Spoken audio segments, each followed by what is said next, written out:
बच्चों, कैसे हैं आप सब। आज हम गणित प्रकाश की चैप्टर 1 का टॉपिक करेंगे। टॉपिक 1.3, 1.1 और 1.2 हमने लास्ट वीडियोस में कवर कर ली थी। अब हम नेक्स्ट टॉपिक करने जा रहे हैं। इस टॉपिक में बेटा आप सभी को यहाँ पर एक टेबल दे रखी है, सारणी 2, कुछ संख्या अनुक्रमों का चित्रीय निरूपण। तो इस सारणी के ऊपर हमें क्वेश्चन सोल्व करने हैं। तो आइए हम टॉपिक में देखते हैं कि क्या लिखा हुआ है। देखिए 1.3 में क्या कह रहा है, संख्या अनुक्रमों का दृश्यांकन। कि अभी तक हमने अपने आसपास के पैटर्न देखे थे, जो हम घरों में काम करते हैं वो किस पैटर्न में करते हैं वो हमने पढ़ा था। अब आपके पास है कि संख्याओं में पैटर्न कैसे होते हैं। चित्रों का उपयोग करते हुए अनेक संख्या अनुक्रमों का दृश्यांकन किया जा सकता है। ये कह रहा है कि जैसे हमने नंबर लिखे थे, संख्या लिखी थी, संख्या की जगह पे हम चित्र बनाकर भी आप अनुक्रम को दिखा सकते हैं। जैसे एक कहीं संख्या लिखी है एक, तो एक ना लिख करके उसकी जगह पे कोई हम फोटो लगा दें या कोई चित्र लगा दें, तो उसको हम एक को चित्र से दिखा सकते हैं। या कहीं पे हमें 5 चीजें दिखानी है, तो 5 नंबर ना लिखकर हम उसकी जगह कोई चित्र दिखा दें जिसके अंदर 5 केले आ रहे हो या 5 चिड़िया आ रही हो। इस तरीके से हम चित्र का उपयोग करके उस पैटर्न को दिखा सकते हैं। गणितीय वस्तुओं का चित्रों या आरेखों के माध्यम से दृश्यांकन गणितीय पैटर्नों और संकल्पनाओं को समझने का एक अति लाभप्रद तरीका हो सकता है। ये कह रहा है कि अगर हम चित्रों का उपयोग करते हैं पैटर्न को दिखाने के लिए, तो उससे हमें ज्यादा फायदा मिलता है। मतलब ज्यादा अच्छे से हमें समझ में आता है कि क्या पैटर्न फॉलो हो रहा है, बजाय कि नंबर्स को देखने के। ये सारणी 1 के प्रथम 7 अनुक्रमों को अग्रलिखित चित्रों के माध्यम से दर्शाइए। तो हमने अभी पिछली वीडियो में पढ़ा था, इस चैप्टर के अंदर पिछले में आपको सारणी 1 दी हुई है। सारणी 1 भी देख लीजिए। सारणी 1 हमें ये दे रखी थी संख्या अनुक्रमों के उदाहरण में कि एक एक एक, और जहां पर हमने गणन संख्याओं का देखा था, विषम संख्याएं देखी थी, सम संख्याएं देखी थी। तो यहाँ पर तो हमें संख्याएं दिखा रखी है।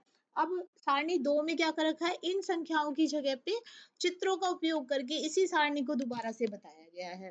तो ये कह रहा है सारणी 1 को हम चित्रों के माध्यम से दिखा सकते हैं। तो देखिए सारणी 2 में क्या दिखाया है। देखिए उसमें सारे एक एक एक नंबर थे, तो यहाँ पर क्या किया, जहां पर एक लिखा हुआ था वहां पे एक डॉट दिखा दी। आपको हरे रंग की डॉट नजर आ रही होगी, हरे रंग की बिंदु से हमने एक को दिखा दिया है। तो जहां जहां एक लिखा हुआ है वहां वहां एक एक डॉट लगा दी, तो सभी एक है। फिर दूसरा हमारी गणन संख्याएं थी, तो गणन संख्याओं में क्या था, 1 2 3 4 5। तो जहां पर एक आ रहा है वहां पर एक बिंदु दिखा दिया लाल कलर में। जहां पर 2 लिखा था वहां पर 2 बिंदु दिखा दिए। जहां 3 थे वहां पर 3 बिंदु दिखा दिए। इस तरीके से 4 और 5 के लिए भी 4 और 5 बिंदुओं से उसको दिखा दिया गया है।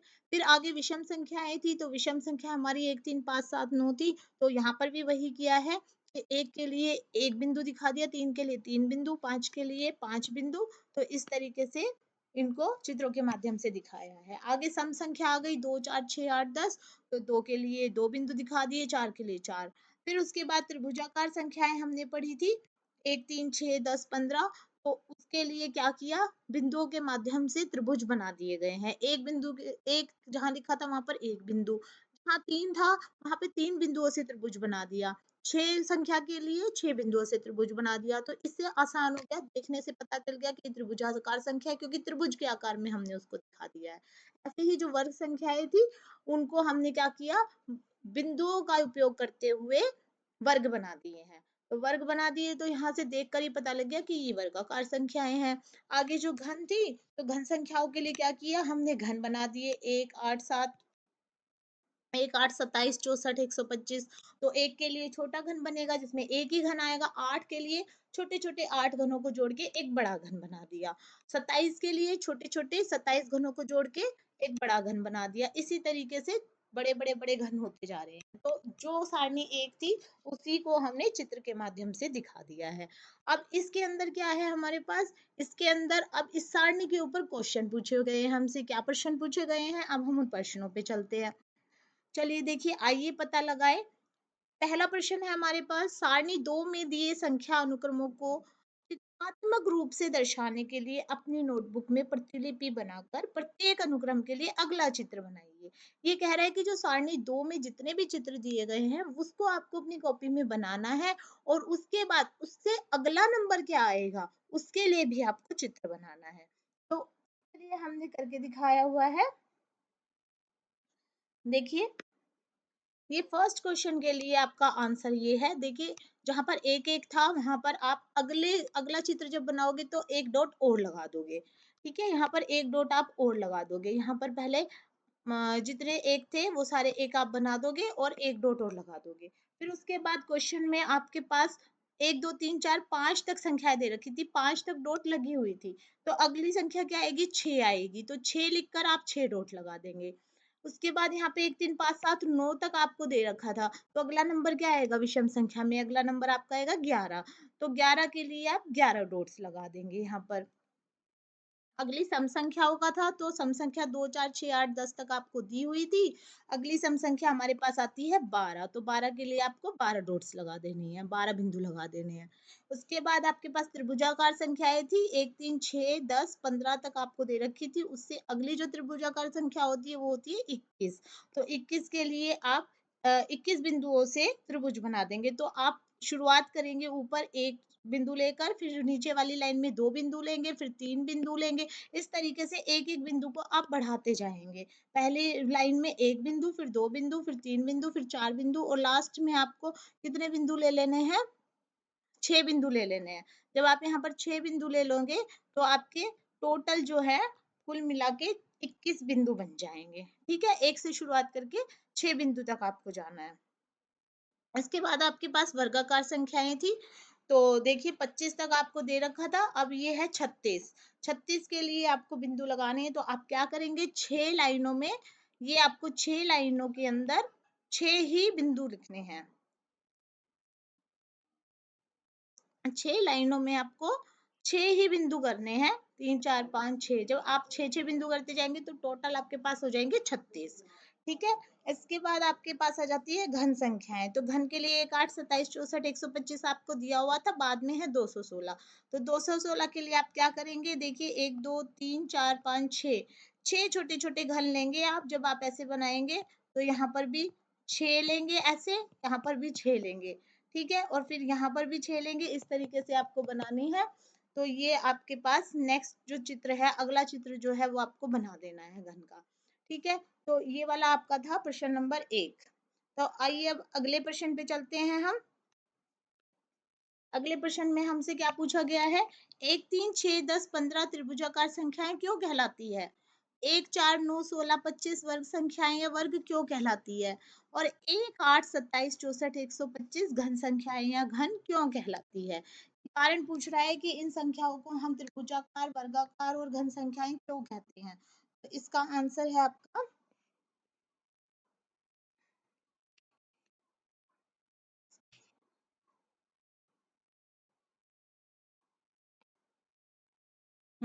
ये आपके दूसरे क्वेश्चन का आंसर है। देखिए त्रिभुजाकार संख्याओं 1 3 6 10 15 को इसलिए त्रिभुजाकार संख्याएं कहा जाता है क्योंकि इन बिंदुओं की संख्या को त्रिभुज बनाने के लिए व्यवस्थित किया जा सकता है। जैसे अभी हमने समझा कि 3 बिंदु है तो 3 बिंदुओं से हम त्रिभुज बना सकते हैं, 6 बिंदुओं से भी हम त्रिभुज बना सकते हैं, 10 बिंदुओं से भी हम त्रिभुज बना सकते हैं।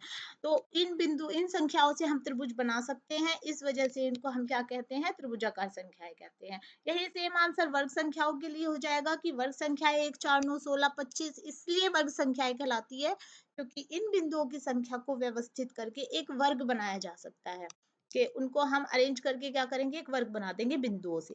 ऐसे ही घन संख्याएं या घन 1 8 27 64 125 को इसलिए कहा जाता है क्योंकि इन कई इकाई घनों को व्यवस्थित करके एक घन बनाया जा सकता है। छोटे छोटे घनों को लेकर हम एक बड़ा घन बना देते हैं, जो मैंने भी आपको बताया। तो इसलिए इन संख्याओं को ये नाम दिया गया है।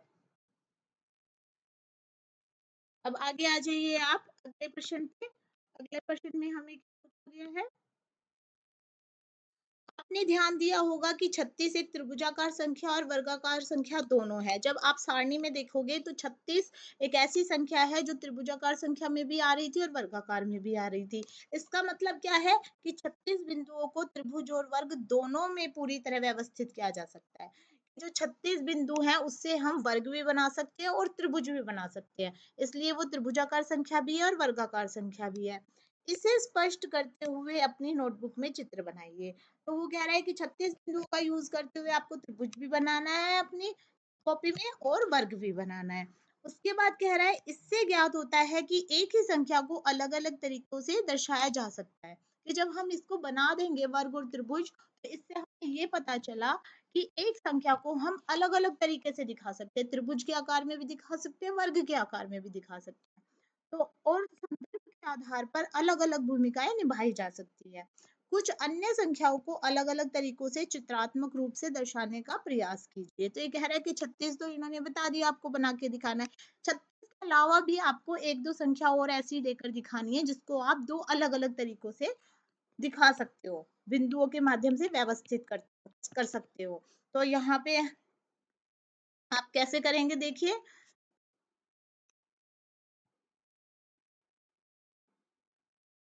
ये देखिए तीसरे क्वेश्चन का हल है आपका, 36 बिंदुओं की त्रिभुज और वर्ग में व्यवस्था इस प्रकार करनी है कि 36 का मैंने अभी अभी आपको बताया था कि आपको 6 लाइन के अंदर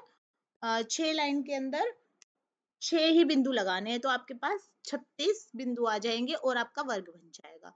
जब आपको त्रिभुज बनाना होगा 36 बिंदुओं से, तो आप कैसे बनाएंगे, आप सबसे ऊपर वाली लाइन के अंदर एक बिंदु लेंगे, फिर दूसरी में दो लेंगे, तीसरी में तीन लेंगे। इस तरीके से आपको कितनी लाइनें बनानी है, आपको 8 लाइनें बनानी है, मतलब कि 8 बिंदुओं तक आपको जाना है, 1 2 3 4 5 6 7 8। जब आप लास्ट तक 8 बिंदुओं तक पहुंच जाएंगे तो आपके पास कुल मिला के टोटल बिंदु कितने हो जाएंगे, 36 हो जाएंगे, और वो त्रिभुज की आकार की आपको आकृति मिल जाएगी। तो ये आप 36 बिंदुओं के लिए करेंगे। तो एक संख्या को हम अलग अलग प्रकार से इस तरह से दिखा सकते हैं। फिर हमें कहा गया था कि 36 के अलावा कोई और संख्या भी बताइए, तो हम संख्या 6 लेकर चलते हैं। तो संख्या 6 को हम त्रिभुजाकार संख्या कह सकते हैं, क्योंकि 6 बिंदुओं को त्रिभुज की 3 पंक्तियों में 1 2 और 3 बिंदुओं के साथ व्यवस्थित करेंगे। मतलब पहली पंक्ति के अंदर हम 1 बिंदु लगाएंगे, दूसरी पंक्ति में 2 लगाएंगे, तीसरी में 3 लगाएंगे, तो कुल मिला के हमारे पास 6 बिंदु हो जाएंगे और हमें त्रिभुजाकार आकृति मिल जाएगी। तो आप देखिए यहाँ पे त्रिभुजाकार आकृति आपको मिल रही है। फिर 6 को ही हम किस में दिखाएंगे, आयताकार में दिखाएंगे, क्योंकि 6 से वर्ग नहीं बन सकता, बट आयत बन सकती है। तो हम आयत बना देंगे, 6 बिंदुओं को 2/3 आयत में व्यवस्थित करेंगे। 2/3 का मतलब क्या है कि आपको दो पंक्ति बनानी है, और पहली पंक्ति में भी आपको 3 बिंदु रखने हैं और दूसरी पंक्ति में भी 3 बिंदु रखने हैं। तो आपने दो पंक्ति ले ली और 3 3 बिंदु कर दिए, तो ये आयत के आकार का आ जाएगा। अगली संख्या हमने 10 ली है। 10 को भी हम त्रिभुजाकार संख्या से दिखा सकते हैं। कैसे, 10 बिंदुओं को त्रिभुज की 4 पंक्तियों में हम लगाएंगे। पहली पंक्ति में 1 बिंदु, दूसरी में 2, तीसरी में 3 और चौथी में 4 बिंदु लगा देंगे हम। तो हमारे पास क्या आ जाएगा, ये त्रिभुज की आकृति आ जाएगी। देखिए ये लगा दिया हमने, त्रिभुज की आकृति आ गई हमारे पास। और 10 को ही हम आयताकार संख्या बोलते हैं, क्योंकि हम 10 बिंदुओं को 2/5 आयत में व्यवस्थित करेंगे। मतलब कि आपको दो पंक्ति लेनी है और पहली पंक्ति में भी 5 बिंदु लगाने हैं और दूसरी पंक्ति में भी 5 बिंदु ही डालने हैं। तो टोटल आपके पास 10 बिंदु आ जाएंगे और ये आपके पास आयत की आकार की आकृति आ जाएगी। तो हमने 2 नंबर की का भी एग्जाम्पल और दे दिया है। तो ये आपका हो गया थर्ड क्वेश्चन। इसके बाद आप आ जाइए अगले प्रश्न पे। प्रश्न है आपका चौथा। चौथे प्रश्न में कह रहा है आप संख्याओं के निम्नलिखित अनुक्रम को क्या कहेंगे। यहाँ पे आपको चित्र बना के दिखा रखा है। यहाँ पर एक के लिए एक बिंदु लगा दिया, 7 के लिए 7 बिंदु, 19 के लिए 19 बिंदु, 37 के लिए 37 बिंदु, और इसने बता भी दिया कि इन्हें षटभुजाकार संख्याएं कहते हैं। इन्हें अपनी नोटबुक में बनाइए और अनुक्रम में अगली संख्या क्या होगी। इसको नोटबुक में बनाना है, ये जो चित्र बना रखी है, और अगली संख्या का भी आपको चित्र बनाना है और बताना है कि इसकी अगली संख्या क्या होगी। तो यहाँ से देखिए अगली संख्या क्या होगी।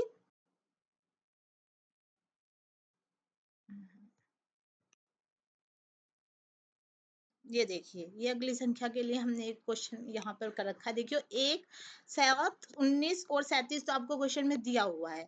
अब अगली जो आकृति बनानी है वो आपको बनानी है। अगली जो संख्या आएगी हमारी आएगी 61। अब आप पूछोगे मैम कैसे आई ये 61 संख्या। ऐसे आई है कि देखो 1 और 7 के अंदर कितना गैप है, 6 का गैप है। 7 और 19 के अंदर कितने का गैप है, 12 का गैप है। फिर 19 और 37 में कितने का गैप है, 18 का गैप है। तो यहाँ पर आप क्या देख रहे हो कि यहाँ पे 6 का पहाड़ा चलता जा रहा है, 6 कम 6, 6 दूनी 12, 6 तीन 18। तो जो अगली संख्या आएगी उसमें कितना आना चाहिए? 24, 24 का गैप आना चाहिए। तो 37 में जब आप 24 को प्लस करोगे, जोड़ोगे, तो आपके पास क्या आएगा? 61 आ जाएगा। तो इसका मतलब अगली संख्या हमारे पास 61 आएगी। तो 61 के लिए आप यहाँ पर ये चित्र बना देंगे। देखिए यहाँ पे जो था, यहाँ पे 3 बिंदु आ रहे थे, पहली वाली में यहाँ पर 4 बिंदु आ रहे थे पहली पंक्ति में। तो अब आपको क्या करना है, यहाँ पे आपको 5 बिंदु रखने हैं पहली पंक्ति में, फिर आपको 6 रखने हैं, फिर आपको 7 रखने हैं, फिर 8 बिंदु रखने हैं, फिर 9 रखने हैं। फिर देखो कम होता जा रहा है, फिर 9 के बाद फिर से आप 8 रखेंगे, फिर 7 रखेंगे, फिर 6 रखेंगे, फिर 5 रखेंगे। इस तरह से आपको ये आकृति बना देनी है। तो ये 61 बिंदुओं के लिए आपके पास आकृति आ जाएगी और ये आपका चौथा प्रश्न हो जाएगा। इसके बाद पांचवा प्रश्न देखिए, क्या आप 2 की घात के अनुक्रम का चित्रीय निरूपण कर सकते हैं? और 3 की घात का, ये पूछ रहा है कि दो की घात का चित्रीय निरूपण, जो आपने 2 की घात का अनुक्रम देखा था वो उसके लिए आपको चित्र बनाना है और 3 की घात के लिए चित्र बनाना है। तो देखिए 2 की घात के लिए तो इन्होंने बना के दे रखा है। यहाँ 2 की घात के चित्रात्मक प्रस्तुतिकरण का एक संभावित तरीका है। तो 2 के लिए तो आप यही वाला बना देंगे जो आपके पास किताब में दे रखा है आपको। अब 3 की घात के लिए क्या बनाना है हमें? 3 की घात के लिए हम देख लेते हैं। 3 की घात के लिए देखिए, 3 की घात के लिए यहाँ पे 1, 3, 9, 27, 81 ये था। तो 1 के लिए 1 बिंदु, 3 के लिए 3 बिंदु, 9 के लिए ये आप वर्ग बना देंगे, 27 के लिए आप ऐसे बनाएंगे और 81 के लिए आप यहाँ पर 9 पंक्तियां बनाएंगे और 9 पंक्तियों के अंदर 9 ही बिंदु लगा देंगे। तो ये आपके पास 81 आ जाएगा, ये 3 की घात के लिए। तो इसके साथ ये एक्सरसाइज आपकी खत्म हो गई है। इसमें 5 प्रश्न थे, पांचों प्रश्न के हल हमने कर लिए हैं। तो इसकी आप प्रैक्टिस कर लेंगे और अगली वीडियो में हम आगे के टॉपिक्स कवर करेंगे। तो तब तक के लिए बाय।